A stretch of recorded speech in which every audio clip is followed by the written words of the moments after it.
Darkness falls, cold and heavy, and somewhere out there, a pair of bloodstained hands are counting your heartbeats. They have no name, no face. They are murderous phantoms, living nightmares walking among us. In the history of America, hundreds have fallen beneath the blade, the rope, and the barrel of their weapons. But the most terrifying part? Not a single one of them has ever been caught. I'm Wind, and today, I'm dragging you into the abyss of the 10 most mysterious serial killers, the ones who outwitted police, the FBI, and maybe even fate itself. Don't look away from the screen, because right now, one of them could be closer than you think.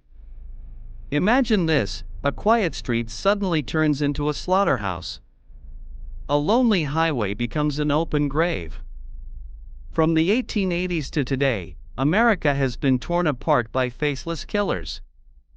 They don't just take lives, they steal the peace of mind from millions. New Orleans trembled under a bloody axe. California shuddered with encrypted letters that mocked death itself.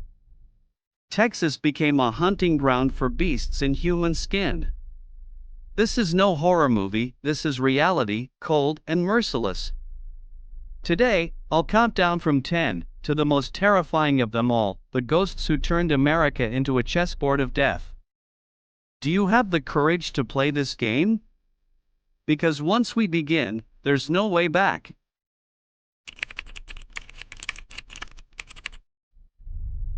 We start in Texas, where Interstate 45 became the graveyard of over 30 women and young girls from the 1970s to the early 21st century. They call it the Killing Fields, a land of death. Bodies found in rotting trash bags, decaying in the swamps, like some sick gift left for the world to find. A 16-year-old girl, Laura Miller, disappeared in 1984 after making a call from a payphone. 18 months later, they found her, or rather, what was left of her. But Laura wasn't the only victim. Over 30 others met the same fate. Who did this? One killer? Or many? Police suspect a network of murderers, but no one has ever been convicted for the entire case. Is he, or are they still out there, waiting for their next prey?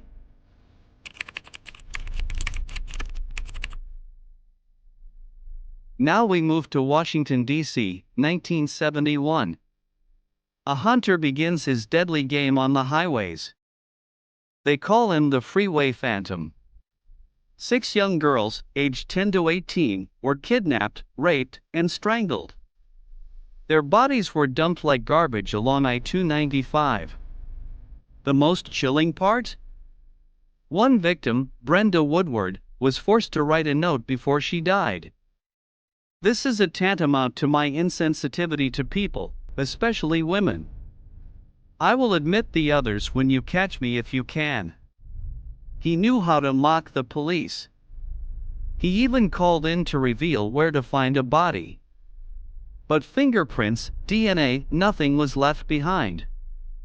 He vanished into the night, leaving 6 broken families, and one haunting question. Did he stop? Or did he simply move on to another hunting ground?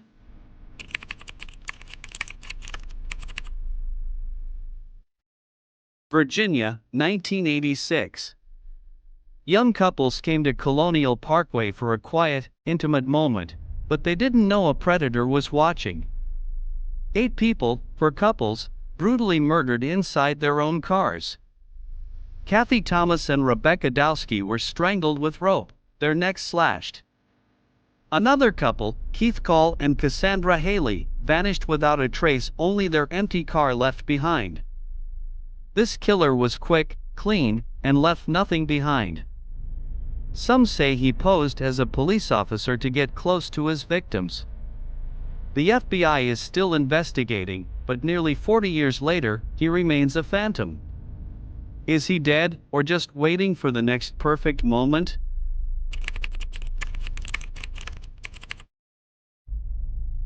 Rochester, New York, 1971. A twisted mind turned the alphabet into a deadly game. Three little girls, Carmen Colon, Wanda Volkovich, Michelle Mayenza, strangled and dumped in places that eerily matched their initials. Carmen, just 10, was found with her nails torn and broken, as if she fought for her life. Wanda, 11, was discovered in a white dress, but it wasn't hers. Michelle, also 11, had undigested food in her stomach. He fed her before killing her. What did he want? A message? Or just pure madness? A suspect took his own life in 1992, but there was never enough evidence. So is he still out there, or buried in an unmarked grave, laughing at us all?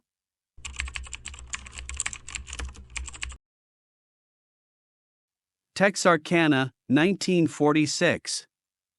A small town swallowed by fear when the Phantom Killer arrived.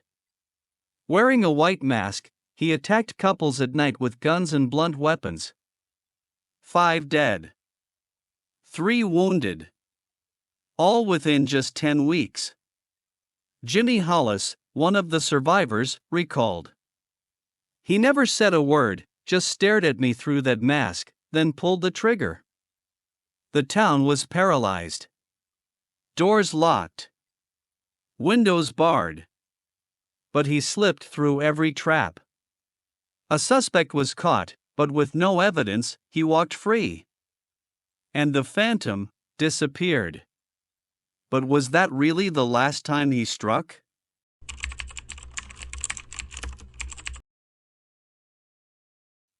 Long Island, New York. From the 1990s to the 2010s, a killer stalked sex workers, leaving at least 10 bodies along Gilgo Beach. Shannon Gilbert, 24, called 911 screaming for help before vanishing in 2010. Her body was found later, opening a nightmare graveyard. The killer wrapped victims in burlap sacks and dumped them like trash. The sickest part? He used a burner phone to call and taunt one victim's sister. He knew how to cover his tracks. Maybe he was law enforcement himself. In 2023, Rex Hoyerman was arrested, but many believe the story isn't over. Is he the killer, or just one piece of a darker puzzle?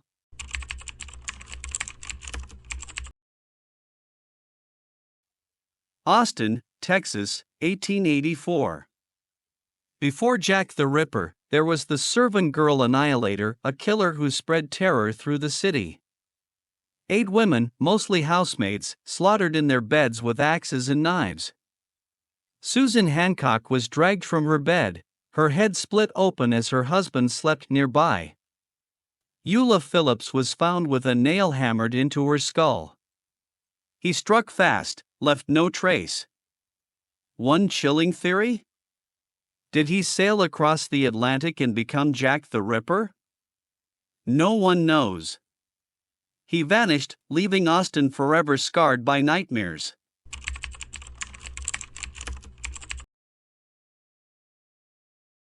New Orleans, 1918.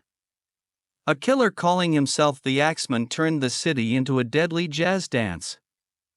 6 dead, 6 wounded, most of them Italian immigrants. He broke in with an axe, hacking victims as they slept. The most infamous moment? He sent a letter to the newspapers. I will kill again next Tuesday night, unless every house plays jazz. That night, the city roared with music and no one died. But then, he returned, without warning. Was it the mafia? A demon? Or a madman? He disappeared, leaving fear mixed with the sound of trumpets and drums.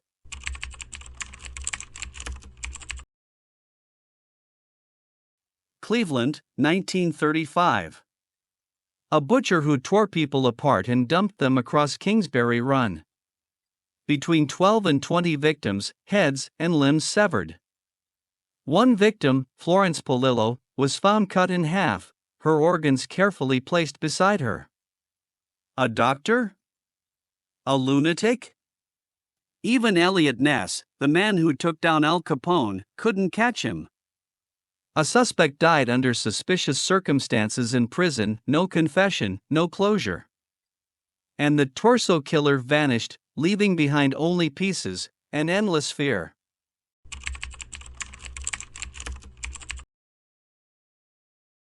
And at the top of the list, the Zodiac Killer. Northern California, late 1960s. 5 dead, 2 survivors, but he claimed 37 victims. He stabbed a couple in broad daylight at Lake Berryessa, wearing a black hood with a strange symbol. He sent taunting letters and cryptic codes to newspapers. "I like killing people, it's better than hunting wild game." After each attack, he called the police himself, in a deep, cold voice. "I did it." Over 2,500 suspects, decades of investigations, and yet Zodiac remains a ghost. Is he old now? Dead? Or watching us from behind a screen? No one knows, and that's the scariest part. 10 killers. 10 unsolved mysteries. And not a single name brought to justice. They are the ghosts of history, a reminder that sometimes justice never comes. So what do you think? Which of these makes your blood run cold? Let me know in the comments below, and don't forget to hit subscribe so you never miss another terrifying story. Thank you for joining me through the darkness. Until next time, and remember, be careful when walking alone in the dark.